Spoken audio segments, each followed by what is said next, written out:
Kalau suatu hari dunia lagi kacau, harga pangan naik, distribusi terganggu, pertanyaannya bukan lagi mau makan apa, tapi bisa makan apa. Dan di titik itu, satu skill jadi jauh lebih penting dari uang. Kemampuan buat menanam makanan sendiri.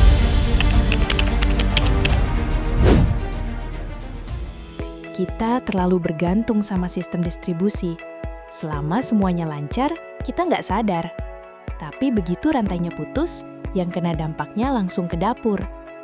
Jadi pertanyaannya, kalau kamu harus bertahan, tanaman apa yang paling masuk akal untuk ditanam? Kita mulai dari yang paling cepat dan fleksibel, bayam.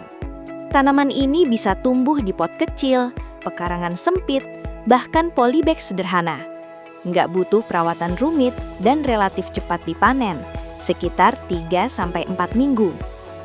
Yang bikin bayam penting bukan cuma kecepatannya, tapi juga kandungan nutrisinya, zat besi, vitamin, dan serat. Di kondisi krisis, ini jadi kombinasi ideal, mudah ditanam, cepat dipanen, dan tetap bergizi. Di kondisi apapun, terutama saat krisis, yang pertama kali dicari tubuh itu bukan rasa, tapi tenaga. Dan di titik ini, singkong punya peran yang sangat besar.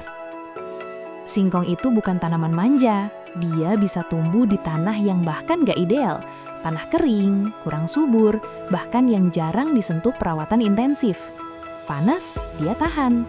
Kekeringan, masih bisa hidup. Dan justru di situ letak keunggulannya. Saat tanaman lain mulai gagal tumbuh, singkong masih bisa bertahan. Sekarang bayangkan ini, kamu nggak perlu buru-buru panen. Umbi singkong bisa tetap disimpan di dalam tanah tanpa cepat rusak seperti bahan makanan lain. Selama dia masih tertanam, dia tetap aman. Gak butuh kulkas, gak butuh gudang. Masalah di kondisi survival bukan cuma lapar, bukan cuma soal perut kosong yang harus diisi, tapi juga kekurangan nutrisi. Dan ini yang sering banget dilupakan. Karena saat makanan terbatas, kita cenderung fokus ke yang penting kenyang dulu. Asal ada energi buat jalan, buat bertahan. Padahal, tubuh kita butuh lebih dari itu. Tanpa nutrisi yang cukup, daya tahan tubuh mulai turun. Badan lebih cepat lelah. Dan pelan-pelan, fungsi tubuh ikut terganggu. Di titik itu, daun kelor jadi sangat penting. Sekilas, kelor kelihatan sederhana, tapi jangan remehkan. Dalam 100 gram daun kelor, protein yang kamu dapat hampir setara 1 butir telur. Dan itu belum termasuk vitamin dan mineralnya. Di kondisi survival, ini bukan sekadar sayur. Ini sumber nutrisi yang lengkap. Kalau kamu butuh efisiensi, ubi jalar salah satu yang terbaik. Satu tanaman, 2 hasil. Umbinya bisa dimakan, daunnya juga bisa jadi sayur. Dan dia relatif cepat panen dibanding tanaman umbi lain. Di kondisi lahan terbatas, ini jadi solusi yang sangat efisien. Karena survival bukan cuma soal bertahan hidup secara fisik, bukan cuma soal perut terisi atau tubuh tetap berdiri. Dalam kondisi sulit, ada satu hal yang sering dilupakan, mental. Coba bayangkan, hari demi hari kamu makan makanan yang sama, tanpa rasa, tanpa variasi. Awalnya mungkin masih bisa dijalani, tapi lama-lama rasa bosan itu berubah jadi lelah. Dan dari situ, semangat pelan-pelan turun.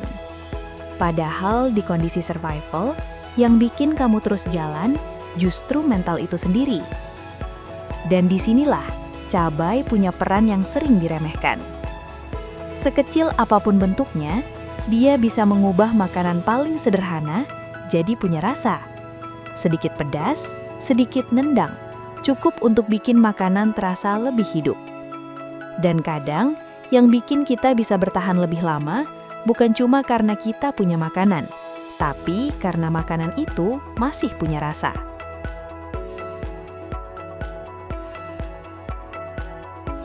Menariknya, beberapa tanaman ini bisa kamu tanam dari sisa dapur. Artinya, kamu nggak perlu mulai dari nol. Dari semua ini, ada satu pola yang kelihatan jelas. Tanaman survival itu bukan yang paling enak, tapi yang paling masuk akal. Cepat tumbuh, tahan kondisi buruk, dan tetap ngasih energi atau nutrisi. Kalau dunia lagi nggak pasti, yang paling berharga bukan apa yang kamu punya sekarang, tapi apa yang bisa kamu hasilkan sendiri. Dan semuanya bisa dimulai dari satu tanaman. Kalau harus mulai dari satu tanaman hari ini, kamu bakal pilih yang mana? Di dunia yang terus berubah, informasi yang tepat itu penting. Temukan insight lainnya di channel YouTube Gogomodo Indonesia.